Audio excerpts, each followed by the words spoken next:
All right, hello, ladies and gentlemen. We are adding and subtracting rational expressions today, and you have a great little worksheet. This is called a punchline worksheet. It's a puzzle worksheet. Make sure you read the directions carefully.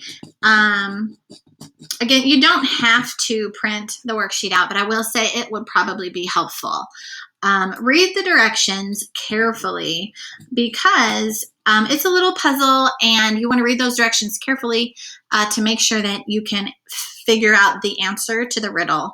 Now, I will say that it might be an incomplete answer because actually worksheet 17.12 is like a partner worksheet, but obviously we couldn't really do that. So it might be an incomplete answer, but hopefully it's enough to say, I think I got it right. Okay. But these are kind of fun little things. So adding and subtracting rational expressions, we sort of talked about a little bit before. And we want to make sure that we have a common denominator, obviously, because we're adding fractions. So our goal is to get a common denominator in order to be able to add them together. And what we want to do in order to make that happen is factor first, always, always. And by factor, I mean double bubble, and we really just care about the denominators. So you want to factor those denominators if you can. This first exercise here, I'm looking at this denominator. It's x to the first power. I can't factor that. It's done. I can't factor that. This one, also, 3x minus 4 is x to the first power. There's no GCF. Maybe there's a greatest common factor that we want to look for, but there isn't. And so I couldn't do anything on this first exercise. Oops, it's supposed to be a 4.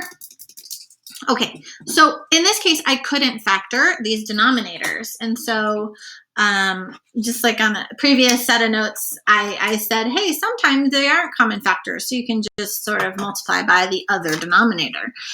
So we're going to do that. We have this denominator of 3x plus 4. When I try to factor them, if they don't factor, I like to put them in bubbles. They're factored. They are prime. So I'm going to go ahead and multiply by 3x plus 4 on top and bottom. And so again, you smush it in there. Don't try to do it in your head. It never works right. We're multiplying top and bottom by 3x plus 4. Again, it's equivalent to 1, so it doesn't change the value of what I started with. My second fraction needs this other factor. It needs x minus 3. So we're going to multiply on an x minus 3, top and bottom. Again, it's equivalent to 1. So now we have this giant common denominator that has a green x minus 3 factor, and it has a red 3x plus 4 factor. So those are the two common factors that we put together. And then what we need to do is just combine the numerator. So we're going to just carefully distribute. X times 3x is 3x squared. X times 4 is 4x. And here's where you need to be exceptionally careful. This is where most mistakes happen. What do we distribute here? We don't just distribute a 2. We are going to take the sign along for the ride. It's going to make life a lot easier. So be very, very careful. This is negative 2 times x, which is negative 2x, and negative 2 times negative 3 becomes positive 6. This is where most students would make mistakes. They don't distribute the negative, and that's where all the problems come from. So please make sure on a subtraction that you distribute your negative, and that's the reason I did this problem. All right, now once you've distributed your numerator, distribute those numerators, then we just need to combine like terms. So 3x squared, I can combine my 4x and my negative 2x is a positive 2x plus 6, and my common denominator. Again, you do not need to distribute those out. It's just the numerator that needs simplifying, okay? Leave those denominators factored. Okay, it's easier. So I don't need you to do extra work.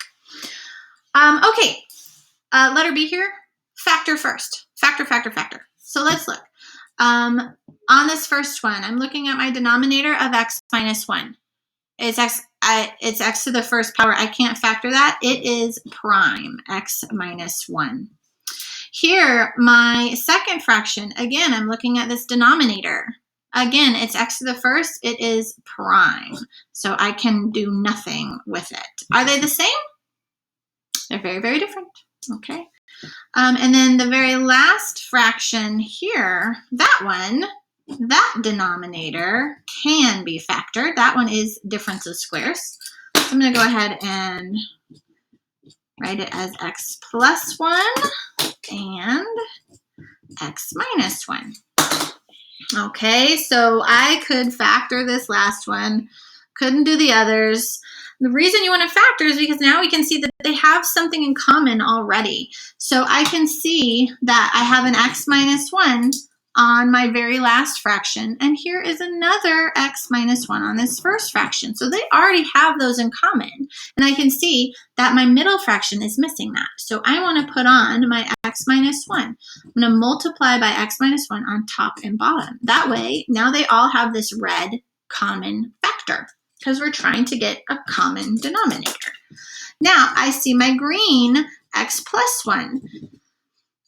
Oh, here's another green x plus 1 common factor. So those match. This guy is missing the green factor of x plus 1. So I'm going to multiply by x plus 1 on top and bottom. And now you can see they all have a lovely common denominator. That is the green x plus 1 times the red x minus 1. So you can see why I do things in color, because I think it helps make it really clear what we're doing. All right, so we are going to go ahead and distribute our numerators very carefully.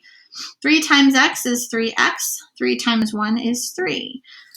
I'm going to distribute my negative very carefully.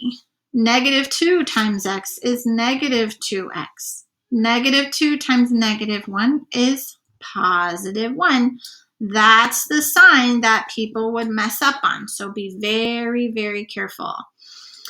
And then the last one, I don't have anything to distribute. So I just get to bring down my x plus 3. And now I can combine my like terms. 3x minus 2x is 1x, plus x is 2x. 3 plus 1 is 4, plus 3 is 7. Over x plus 1, x minus 1. When I look at this, I can't factor and simplify. I wonder if I could simplify on this one. I'm gonna go back and think about this. I wonder if I can factor that. Let me think. 3x times x is 3x squared. 6 times 1 or 2 times 3 are my possibilities here. No, I can't. 6, certainly that would give me 18 if I put it there. And I can't subtract to get a smaller thing. So that it doesn't factor further. It's always a good thing to check. If this is a quadratic, does it factor and maybe this reduces even more? Always a good thing to check, but it didn't. So these are great final answers.